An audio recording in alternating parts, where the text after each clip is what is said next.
Deus abençoe sua vida. Meu nome é pastor Marcelo Matias. Nós estamos aqui iniciando mais um estudo bíblico da Igreja Missionária Evangélica Maranata.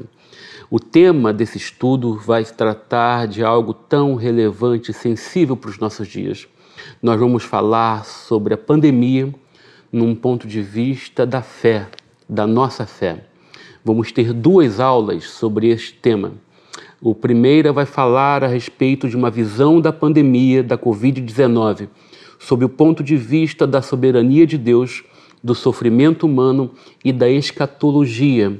E no segundo estudo, nós vamos falar a respeito da pandemia e da igreja.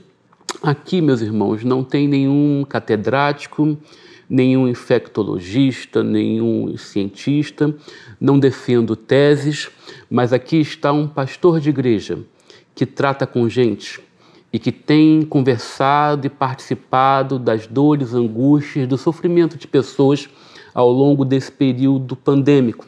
E a motivação deste tema é exatamente trazer uma palavra de encorajamento, de fé e de esperança para você que nos assiste. Que o Senhor nos ajude. Nós vamos orar agora pedindo a direção de Deus para que Ele possa falar ao seu coração neste momento. Senhor, nosso Deus e nosso Pai, nós te adoramos, Senhor, pela tua santidade, porque tu és Deus, porque tu és único e incomparável e porque nada te escapa ao controle. Nós pedimos neste momento, Pai, que tu fales aos nossos corações, cheios de dúvidas, medos, incertezas, dores, que tu traga alívio, mas que também traga esperança e fé. É o que te pedimos em nome de Jesus. Amém. Para a gente falar deste tema, é bom a gente voltar um pouquinho na história e entender o que é uma pandemia. Essa palavra que a gente não usava e não conhecia até poucos meses atrás e que de repente mudou o curso da nossa história. A pandemia é uma doença epidêmica amplamente disseminada. Você tem um evento epidemiológico e ele acaba alcançando uma abrangência mundial, uma abrangência global que atinge todos os hemisférios, todos os países e todas as camadas da sociedade. Essa pandemia da Covid-19, ela é um exemplo muito palpável do que o dano que uma pandemia pode provocar. Mas ela não é a primeira. Nós já tivemos outras pandemias ao longo da história.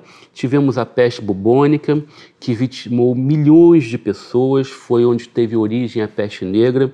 Estima-se que a população mundial, no período da peste bubônica, tenha se reduzido de 450 para 350 milhões de pessoas, ou seja, 100 milhões de vítimas dessa pandemia que foi a peste bubônica.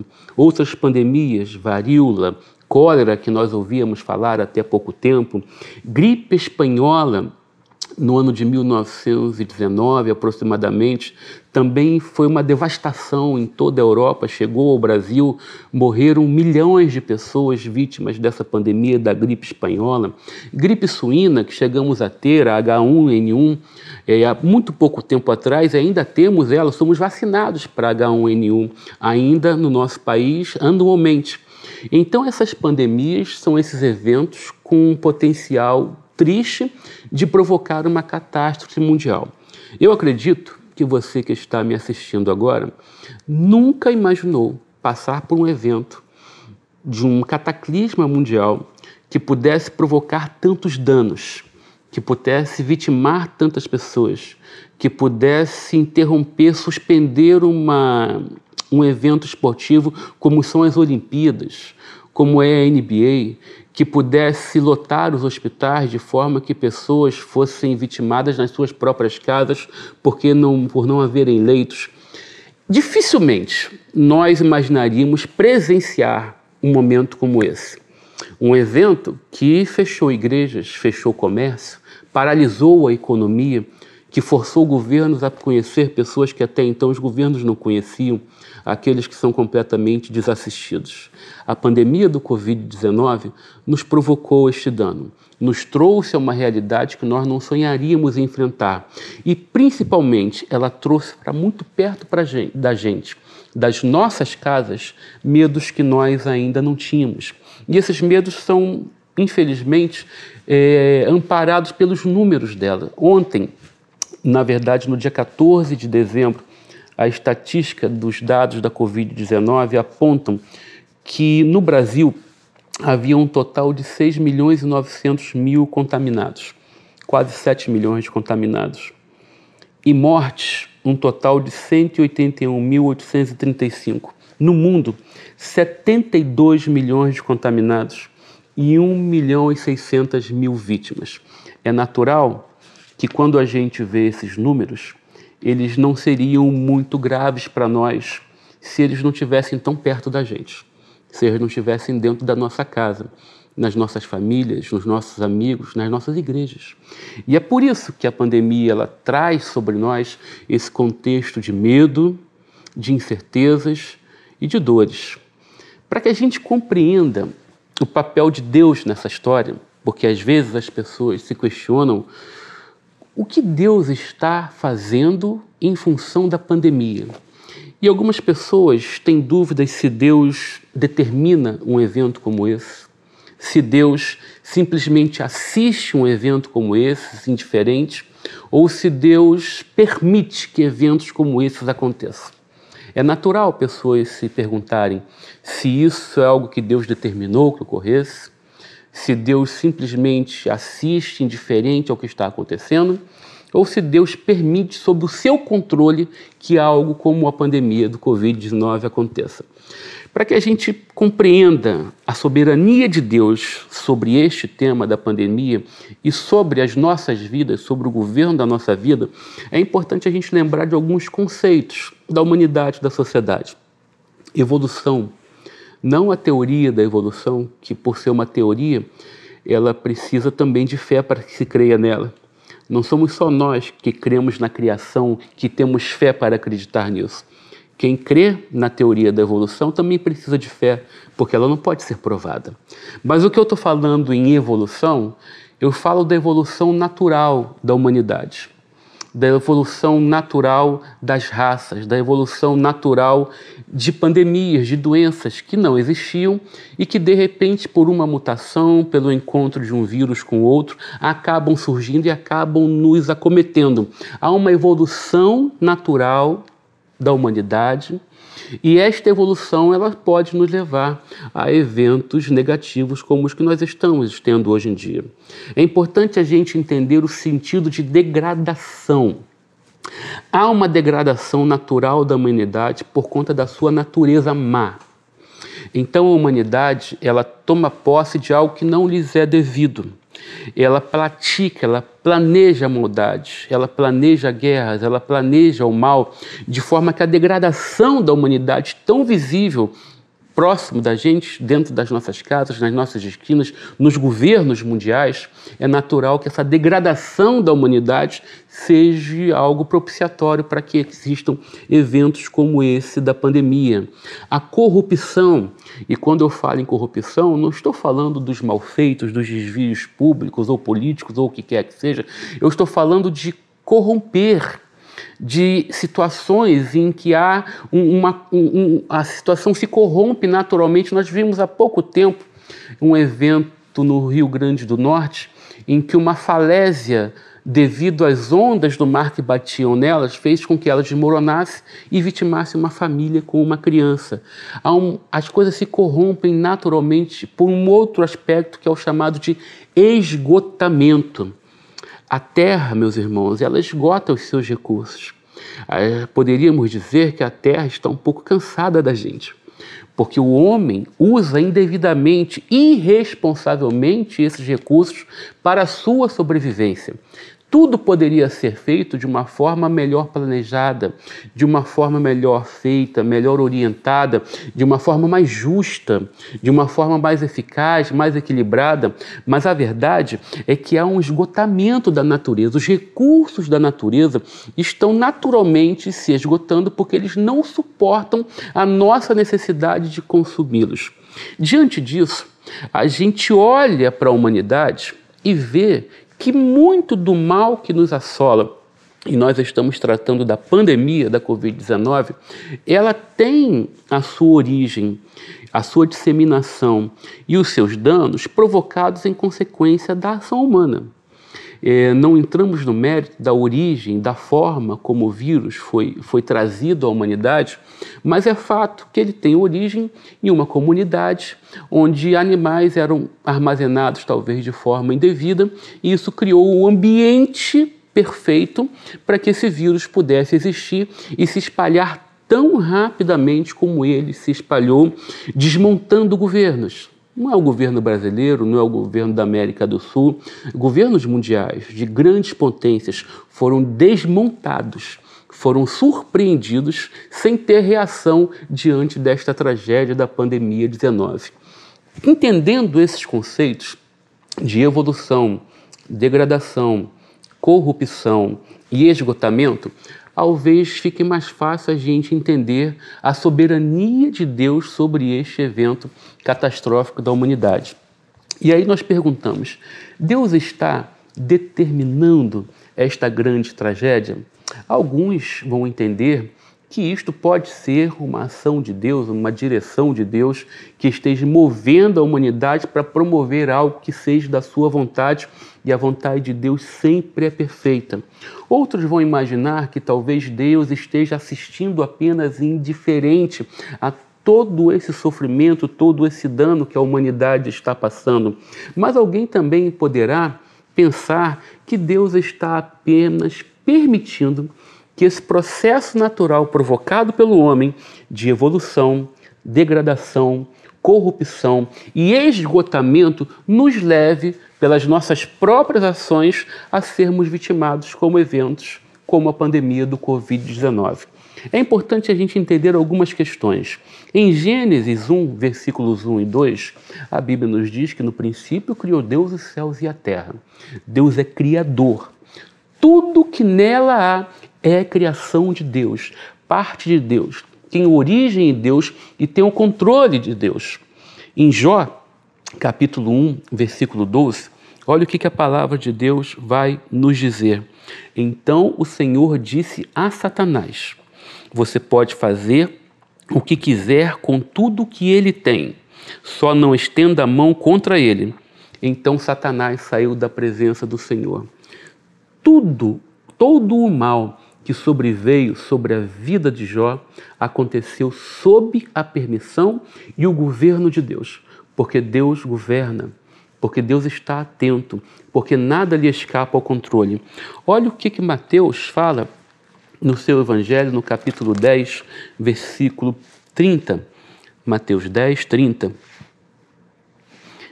Nem sacola para o caminho, nem duas túnicas, nem sandálias. Perdão, versículo 29 e 30. Não se vendem 2 pardais por uma moedinha, entretanto, nenhum deles cairá no chão sem o consentimento do Pai de vocês, sem a permissão de Deus. E quanto a vocês, até os cabelos da cabeça de vocês estão todos contados.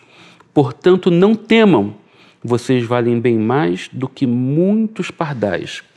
Esta palavra, meus irmãos, que atesta a respeito da soberania de Deus na vida de Jó e a respeito das nossas vidas, de que até os cabelos das nossas cabeças estão contados e não caem sem a permissão de Deus, apontam com um equilíbrio na direção de que Deus é soberano.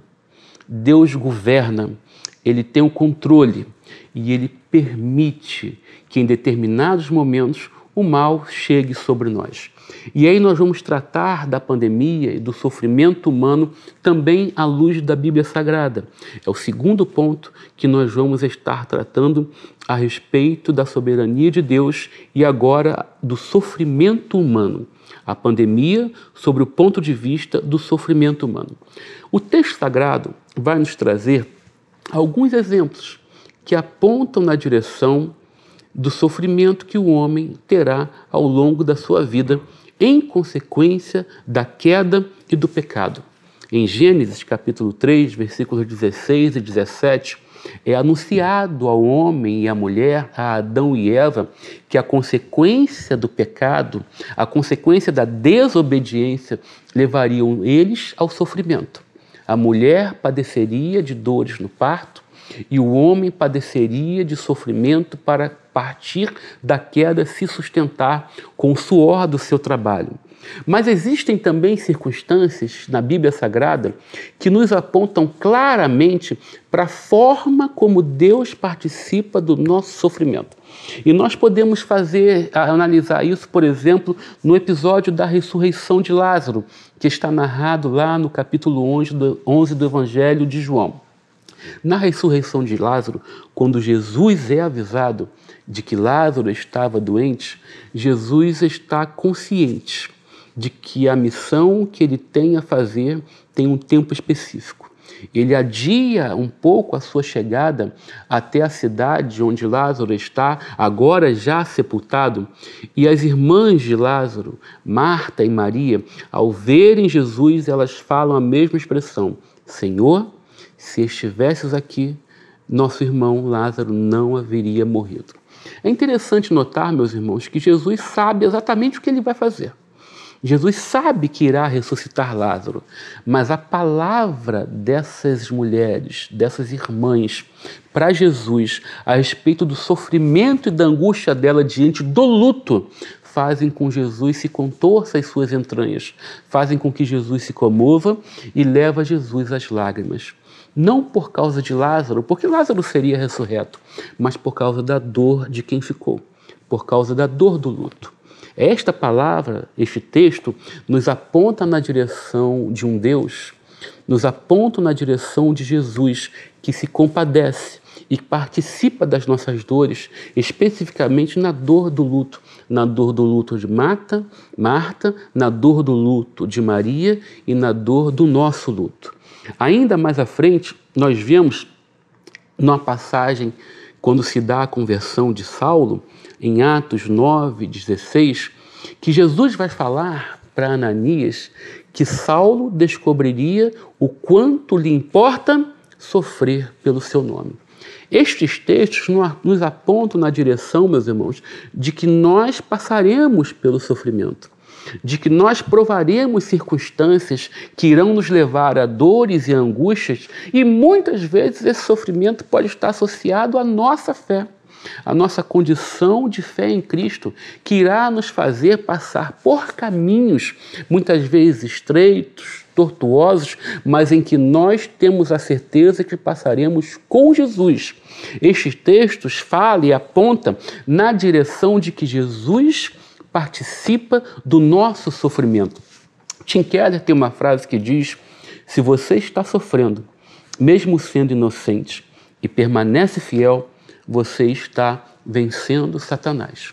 O sofrimento de Jesus enquanto homem por nós, o sofrimento de Jó com a permissão de Deus de que tudo lhe fosse tomado, o sofrimento de Paulo em função do Evangelho de Cristo, nos aponta na direção de que o sofrimento é inevitável, de que eu e você iremos passar por angústias e por dores na nossa vida, mas apontam também na direção de que Jesus está conosco, de que as promessas dele não falham, de que ele se compadece, ele se comove com o nosso sofrimento, com a nossa dor, com o nosso luto, mas que ele promete que estará conosco todos os dias até a consumação dos séculos.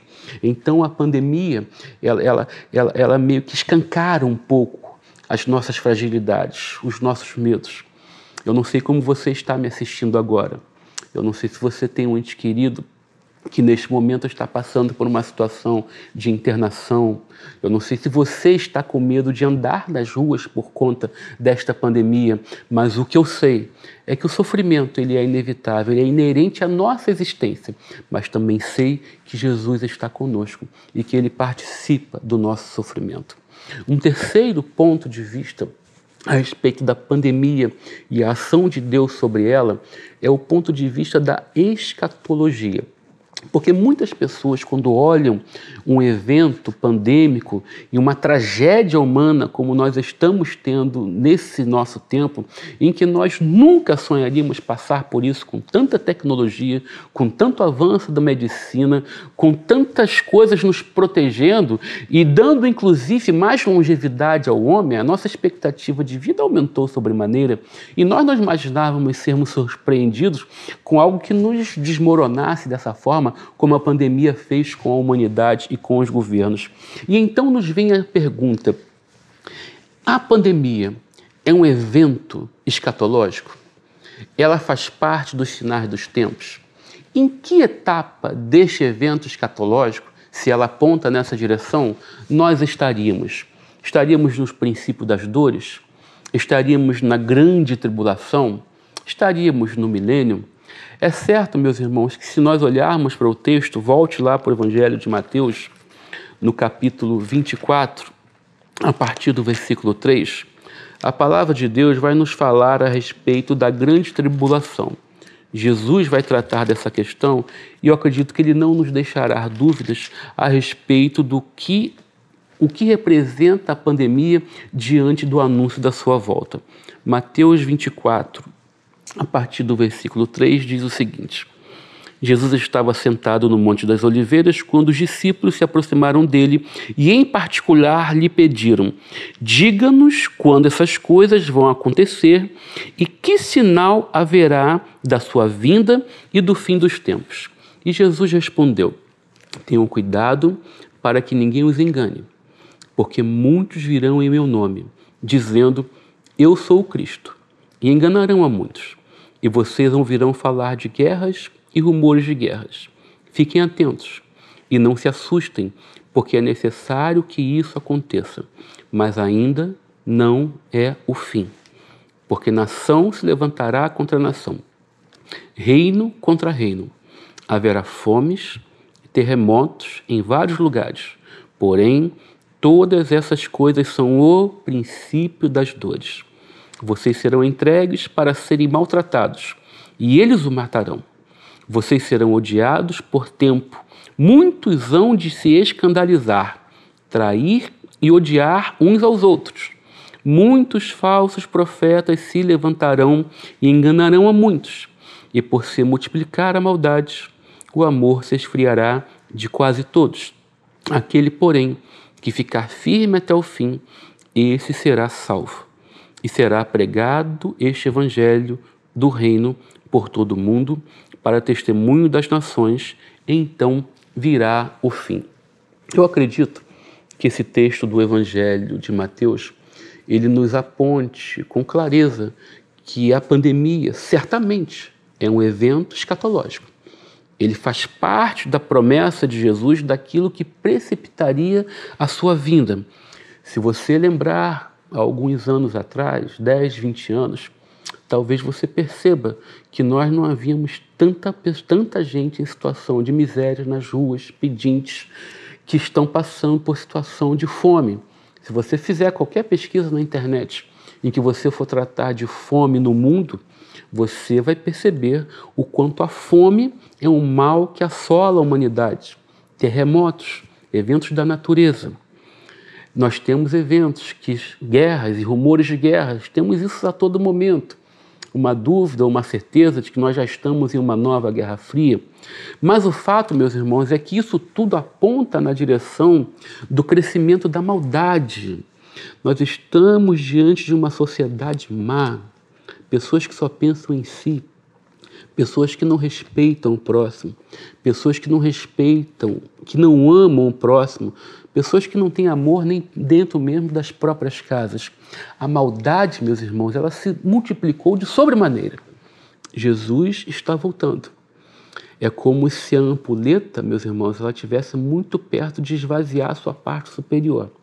O texto sagrado nos aponta na direção, se a gente colocar ele ao lado dos noticiários, ao lado das nossas experiências com pessoas com as quais convivemos, nós vemos com clareza que o texto sagrado, a respeito da segunda vinda de Cristo, anuncia que isso está próximo demais. A pandemia, meus irmãos, é mais um desses eventos. mas não é o maior. O pior deles é a maldade. Os falsos profetas têm se multiplicado e eles têm enganado a muitos, como o texto fala. Por causa da maldade, o amor de muitos tem se esfriado. Mas Jesus anuncia que aquele que perseverar até o fim será salvo. Nós não temos dúvidas de que Jesus está voltando. A pandemia é só mais um evento. Não é por causa da pandemia, é por causa de todo o contexto de esgotamento da natureza, da sociedade, da maldade humana, do esfriamento da fé. E nós vamos falar sobre isso na próxima aula, quando tratarmos da pandemia e a igreja. Os efeitos que a pandemia tem afetado, como a pandemia tem afetado a igreja. Nós vamos tratar dessa questão do esfriamento da fé. Mas nessa questão, meus irmãos, no que diz respeito à pandemia e à pessoa do nosso Deus, nós precisamos entender fundamentalmente: Deus é soberano. Deus tem o controle. Nada lhe escapa ao controle. O homem participa das tragédias da humanidade sob a permissão de Deus, quando o homem degrada a natureza, quando o homem planeja e maquina o mal, quando o homem promove o mal. Deus permite, mas Deus está vendo. É importante nós compreendermos a respeito da pandemia e o sofrimento humano, que o sofrimento é inevitável, mas que Jesus participa das nossas dores. E é importante que a gente saiba, meus irmãos, que a gente anuncie, que a gente pregue, que a gente clame: Jesus está voltando e Ele virá nos resgatar para um lugar onde não haverá mais morte, onde não haverá mais dor, onde não haverá mais lágrima. Neste lugar em que já não teremos mais medos, nem angústias, seja por causa da violência, seja por causa da pandemia, seja por causa da degradação da humanidade. O lugar que Ele prometeu preparar lugar para nós. Este lugar, meus irmãos, é a nossa esperança maior, porque foi para isso que eu e você fomos comprados pelo precioso sangue de Jesus, para termos a vida eterna, para sermos salvos e para estarmos novamente em uma condição de criatura perfeita de Deus, como Ele assim nos fez. E infelizmente a queda nos trouxe a essa condição de finitude, de limitações, de dores e angústias, mas eu e você, que cremos no Senhor Jesus, seremos resgatados para o seu reino de glória. Que o Senhor nos ajude, que o Senhor te dê paz, que o Senhor te console. Deus participa dos seus sofrimentos. Você não está sozinho. Ainda que você se sinta cercado, ainda que você esteja com medo, Deus está com você. E a nossa oração e o nosso desejo é que a tua fé e o teu ânimo se renovem e que você creia com esperança e convicção de que Jesus está no controle da sua vida e que o seu lugar no céu está preparado para que nós um dia descansemos das dores e das angústias deste mundo. Deus abençoe a sua vida, em nome de Jesus.